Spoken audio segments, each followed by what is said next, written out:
Assalamu алейкум. Ысык көлдө байкасаңыздар, кийинки мезгилдерде бир топ катуу шамалдар болду. Катуу албуу толкундар болду. Жергиликтүү жөнөкөй адамдардын бир сөзүн, пикирин угуп калдым да. Ысык көл өзү таза болсо, касиеттүү болсо, эс алуучулар аябай көп, ар жактан келет, ар кандай ниет менен келет. Четинде ким эмне кылып атат бир жараткан билет.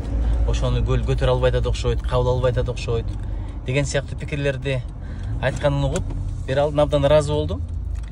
Анан албетте мындай сөздөрдү угуп, мындай материалисттик ой жүрүткөн инсандар айтат да. Эми адамдардын баскан турганы, жүргөн ою, ниети менен көлдүн табияттагы кылган функциясынын эмне байланышы бар деп. Чын-чынына келгенде бир акылмандардан калган сөз бар. Амалга жараша адам болот, адамга жараша алам болот деп. Көл жөн толкубайт, цунами жөн болбойт, жер жөн титиребейт, кургакчылык жөн болбойт, сел жөн жүрбөйт, көчкү жөн жүрбөйт. Адам пейилине бардыгы байланышкан. Чындап эле көлүбүз тунук, көлүбүз таза. Бабаларыбыз да чөмүлмөк тургай, ошол жерде кочушуна суу сузуп алып, 7 кадам аркага барып бетин жууган деген дагы сөздөр бар да. Ошончолук таза тутушкан.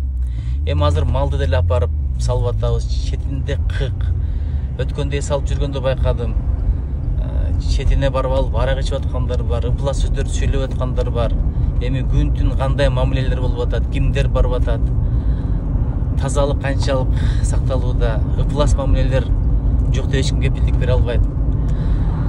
Ошого жараша көлдүн дагы акыбалы аз көзгө көрүнүп атат. Чындап көлгө жакшы ниет менен баралычы. Таза көлгө таза мамиле кылалы.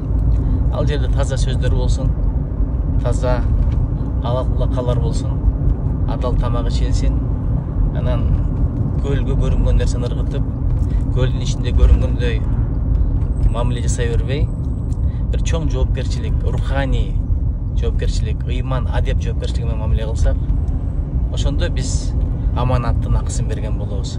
Көл Кыргызстандыкы. Буга эң биринчи кезекте биз сый-урмат менен мамиле кылышыбыз керек.